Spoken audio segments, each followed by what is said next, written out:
Hello प्यारे बच्चों, स्वागत है आपका हमारे YouTube channel Bansur classes Bansur में। तो इस YouTube चैनल पर हम क्लास से 10 से लेकर और क्लास 12 तक हर सब्जेक्ट के जो वीडियो है वो यहाँ पर अपलोड करेंगे। और एनसीईआरटी सिलेबस जो हर स्टेट में, जो भारत है, भारत के हर स्टेट के अंदर जो चलता है, चाहे यूपी हो, एमपी हो, हमारा राजस्थान हो, बिहार हो, जहां पर भी एनसीईआरटी सिलेबस चलता है उसकी कक्षाएं हमारे इस ऑनलाइन प्लेटफॉर्म पर आप सभी को मिलेंगी। तो आज हम यहाँ से शुरू कर रहे हैं जो कक्षा 12 का भूगोल विषय है। और भूगोल विषय की जो पहली पुस्तक है मानव भूगोल के मूल सिद्धांत, जो आपकी बुक है मानव भूगोल के मूल सिद्धांत। इस मानव भूगोल के मूल सिद्धांत किताब की हम बात करें तो इसमें जो पहला चैप्टर है मानव भूगोल प्रकृति एवं विषय क्षेत्र, तो मानव भूगोल एवं प्रकृति विषय क्षेत्र है। इसके बारे में आज इस वीडियो के अंदर हम यहाँ पर पढ़ेंगे और यहाँ से जानेंगे कि यहाँ से पेपर में कौन कौन से प्रश्न है वो पूछे जाते हैं। ठीक है, तो यहाँ पर हम देखें, सबसे पहले भूगोल की बात करें तो भूगोल के बारे में हमें थोड़ी बहुत बेसिक नॉलेज है वो पता होनी चाहिए कि भूगोल है वो कितने शब्दों से मिलकर बना होता है। तो भूगोल की बात करें तो भूगोल दो शब्दों से मिलकर बना होता है, भू प्लस है गोल। भू का अर्थ होता है पृथ्वी और गोल का मतलब होता है वर्णन। तो भूगोल हम किसे कहेंगे? पृथ्वी के वर्णन को ही हम क्या कहेंगे? भूगोल कहेंगे। उसके बाद देखें हम भूगोल का जो जनक है वो किसे कहा जाता है? तो भूगोल का जो जनक है वो किसे कहा जाता है? हिकेटियस। हिकेटियस है, इसे भूगोल का क्या कहा जाता है? जनक कहा जाता है। और सबसे पहले भूगोल शब्द का जो प्रयोग किया था वो एरेटोस्थनीज ने किया था। एक भूगोल रहता है जिनका नाम है एरेटोस्थनीज, इन्होंने सबसे पहले भूगोल शब्द का क्या किया था? प्रयोग किया था। तो ये दो प्रश्न आपको छोटे छोटे याद रखने हैं कि भूगोल का जनक किसे कहा जाता है? तो भूगोल का जनक किसे कहा जाता है? हिकेटियस को कहा जाता है। भूगोल शब्द का प्रयोग सबसे पहले किसने किया? तो किसने किया? एरेटोस्थनीज। इन्होंने भूगोल शब्द का सबसे पहले क्या किया? उपयोग किया। उसके बाद हम देखें तो एक आता है हमारा भारतीय भूगोल।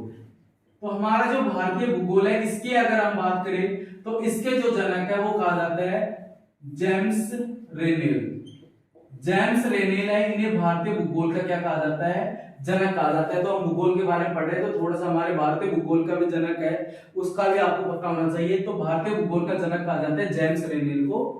ठीक है, उसके बाद हम यहाँ पर देखें हमारी जो पृथ्वी, अभी हमने पढ़ा ना कि पृथ्वी के अध्ययन को हम क्या कहेंगे? भूगोल कहेंगे। तो हमारी पृथ्वी की बात करें तो हमारी पृथ्वी के ऊपर हमें दो घटक देखने को मिलते हैं। जो पृथ्वी है, पृथ्वी के दो घटक देखने को मिलते हैं, एक तो मानवीय घटक और एक है भौतिक घटक। अब मानवीय घटक है तो मानवीय घटक किसके द्वारा बनाए जाते हैं? मानव के द्वारा बनाए जाते हैं। तो मानव के द्वारा जो घर है, गांव, नगर है, सड़क है, इसके अलावा हम बात करें हवाई अड्डे, ये सारी जो चीजें मानव के द्वारा बनाई जाती हैं तो इन्हें हम कौन से घटक में शामिल करते हैं? मानवीय घटक में शामिल करते हैं। उसके बाद भौतिक घटक जो हमें स्वतः ही प्रकृति से प्राप्त होते हैं, तो मृदा, जलवायु, वनस्पति, वन्य जीव जंतु, ये सभी के सभी कौन से घटक के अंदर आते हैं? भौतिक घटक के अंदर आते हैं। तो मानवीय घटक जो मानव के द्वारा बनाए जाते हैं, तो घर, गांव, नगर, सड़क, हवाई अड्डे। और भौतिक घटक है जो हमें स्वतः प्रकृति से प्राप्त होते हैं, मृदा, जलवायु, वनस्पति, वन्य जीव जंतु। तो ये हमारे पृथ्वी के क्या हो गए? घटक। तो पृथ्वी के दो घटक होते हैं, मानवीय घटक और भौतिक घटक। उसके बाद हम देखें जो हमारा भूगोल है, तो मानव जो भूगोल है, फिर भूगोल की हम बात करें तो भूगोल की दो शाखाएं होती है। जो भूगोल है, भूगोल की कितनी शाखाएं होती है? दो शाखाएं होती हैं। एक तो होती है मानव भूगोल और एक होती है भौतिक भूगोल। तो भूगोल की दो शाखाएं होती है, मानव भूगोल और भौतिक भूगोल। तो मानव भूगोल के बारे में हमें इस साल की जो ज्योग्राफी किताब है इसके अंदर पढ़ना है। और भौतिक भूगोल यानी जो हमारी फिजिकल ज्योग्राफी है इसके बारे में हमने 11वीं क्लास में अच्छे तरीके से पढ़ा है। ठीक है, तो यहाँ पर हम बात करेंगे किसकी? मानव भूगोल, क्योंकि हमारा चैप्टर का क्या नाम है? मानव भूगोल प्रकृति विषय क्षेत्र।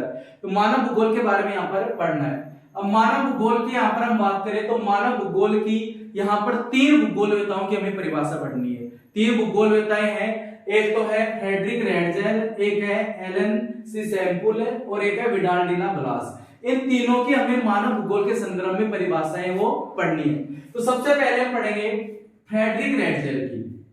तो फ्रेडरिक रेंडजेल की बात करें तो सबसे पहले ये जो भूगोलवेता है ये जर्मनी के भूगोलवेता है। आपको याद रखना है फ्रेडरिक रेंडजेल है वो कहां के भूगोलवेता है? तो जर्मनी के भूगोलवेता है। और इन्हें मानव भूगोल का जनक भी कहा जाता है। इन्हें मानव भूगोल का क्या कहा जाता है, जनक कहा जाता है। तो आपसे यह भी प्रश्न पूछा जा सकता है कि मानव भूगोल का जनक किससे कहा जाता है, तो मानव भूगोल का फ्रेडरिक रेडजल को, भूगोल का जनक है इकेटियस को कहा जाता है। दोनों प्रश्नों में अंतर है, तो आप इनको याद रखना। ठीक है, अब यहाँ पर हम बात करें फ्रेडरिक रेडजल के अनुसार मानव भूगोल की परिभाषा। तो मानव भूगोल मानव समाजों और धरातल के बीच संबंधों का संश्लेषित अध्ययन है। तो फ्रेडरिक रेडजल कहते हैं कि जो हमारा मानव भूगोल है, तो मानव भूगोल जो मानव समाज, समाज के अंदर मानव रहता है और जो हमारा धरातल है, इसके बीच में जो संबंध पाए जाते हैं, उस संबंध को हम क्या कहते हैं, मानव भूगोल कहते हैं। तो ये परिभाषा देने वाले कौन थे, फ्रेडरिक रेडजल। और कई बार यहाँ से प्रश्न ये पूछा जाता है कि आपको परिभाषा मिल जाएगी प्रश्न के अंदर, 1 नंबर का प्रश्न आएगा यहाँ से कि मानव भूगोल मानव समाज और धरातल के बीच संबंधों का संश्लेषित अध्ययन है। इस परिभाषा का प्रतिपादन किससे भूगोलवेत्ता ने किया, तो इसका आंसर हो जाएगा फ्रेडरिक रेडजल। तो इस तरीके से अक्सर यहाँ से प्रश्न है वो पुट पे होता है, तो इसको आप अच्छी तरीके से याद कर लेना। उसके बाद देखें, अब फ्रेडरिक रेडजल है, इन्होंने अपनी परिभाषा के ऊपर किसके ऊपर अधिक जोर दिया, संश्लेषण के ऊपर इन्होंने अपनी परिभाषा में अत्यधिक जोर दिया। और इन्होंने अपनी एक विचारधारा का प्रतिपादन किया जिसे कहा जाता है निश्चयवाद। तो निश्चयवाद जो विचारधारा है, इसका प्रतिपादन करने वाले भूगोलवेत्ता कौन है, तो फ्रेडरिक रेडजल है, इन्होंने निश्चयवाद विचारधारा का प्रतिपादन किया। और एक इनकी पुस्तक है एंथ्रोपोजोग्राफी। ये इनकी क्या है, एक प्रसिद्ध पुस्तक है। तो इस पुस्तक का भी नाम याद रखना, ये भी प्रश्न पूछा जा सकता है कि एंथ्रोपोजोग्राफी पुस्तक कौन से भूगोलवेत्ता की है, तो कौन से भूगोलवेत्ता की है, फ्रेडरिक रेडजल की। ठीक है, उसके बाद अब इन्हीं की शिष्या आती है, फ्रेडरिक रेडजल है, तो इनकी एक शिष्या है जो कहां की निवासी है, अमेरिका की निवासी है। तो अमेरिका की इनकी शिष्या है जिनका नाम है एलन सी सैम्पुल। अब एलन सी सैम्पुल ने अपने गुरु के जो परिभाषा दी उसी में थोड़ा सा बदलाव करके इन्होंने मानव भूगोल के संदर्भ में अपनी परिभाषा का प्रतिपादन किया। और इन्होंने कहा कि मानव भूगोल अस्थिर पृथ्वी, क्या कहा कि मानव भूगोल अस्थिर पृथ्वी और चंचल या क्रियाशील मानव के बीच संबंधों का अध्ययन है। तो इन्होंने कहा कि जो मानव भूगोल है अस्थिर, जो हमारी पृथ्वी, क्योंकि हमारी पृथ्वी क्या करती रहती है, गति करती रहती है, और जो चंचल मानव है इसके बीच में जो संबंधों का जो अध्ययन है, इसे ही इन्होंने क्या कहा, मानव भूगोल कहा। और किसने कहा, एलन सी सैम्पुल। और कहां के भूगोलवेत्ता है ये, अमेरिका के भूगोलवेत्ता है। और किनकी शिष्या है, तो फ्रेडरिक रेडजल की क्या है, शिष्या है। और इन्होंने भी इन्हीं की जो विचारधारा थी, निश्चयवाद विचारधारा, उसका इन्होंने क्या किया था, समर्थन किया था। उसके बाद हमारे अगले भूगोलवेत्ता आते हैं विडाल डी ला ब्लास। और विडाल डी ला ब्लास थे फ्रांस के भूगोलवेत्ता थे। कहां के भूगोलवेत्ता थे, फ्रांस के भूगोलवेत्ता थे। अब विडाल डी ला ब्लास मानव भूगोल के संदर्भ में क्या कहते हैं कि हमारी पृथ्वी को नियंत्रित करने वाले भौतिक नियमों, कि हमारी पृथ्वी को जो नियंत्रित करने वाले भौतिक नियम हैं तथा इस पर रहने वाले जीवों के मध्य जो संबंध है, इस संबंधों को ही हम क्या कहेंगे, मानव भूगोल कहेंगे।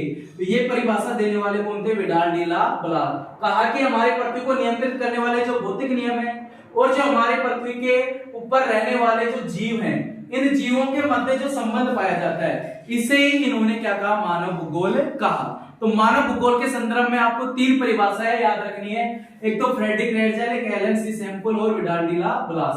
इनमें सबसे ज्यादा इंपॉर्टेंट परिभाषा है एक तो फ्रेडरिक रेडजल और एलन सी सैम्पुल। यहां से हर साल एक प्रश्न यहां से आपसे पूछा जाता है, तो इस बार भी आप इन दोनों परिभाषाओं को अच्छी तरीके से याद कीजिए। यहां से आपको एक प्रश्न आ जाएगा, या तो इसकी परिभाषा देकर आपसे नाम पूछ लेगा, फिर आपसे कहेगा कि एलन सी सैम्पुल की परिभाषा कौन सी है, या फ्रेडरिक रेडजल के अनुसार मानव भूगोल की परिभाषा कौन सी है। तो ये तो हमारे मानव भूगोल को लेकर के होगी परिभाषा।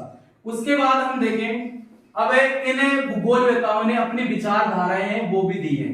तो इन्होंने अपनी विचारधारा दी है, और 3 विचारधारा हमें इस चैप्टर के अंदर पढ़नी है। तो 3 विचारधाराओं का यहाँ पर हमें वर्णन करेंगे। तो एक तो आती है निश्चयवाद विचारधारा, एक विचारधारा आती है संभववाद, और एक विचारधारा आती है नवनिश्चयवाद, या फिर इसे हम कहते हैं रुको और जाओ,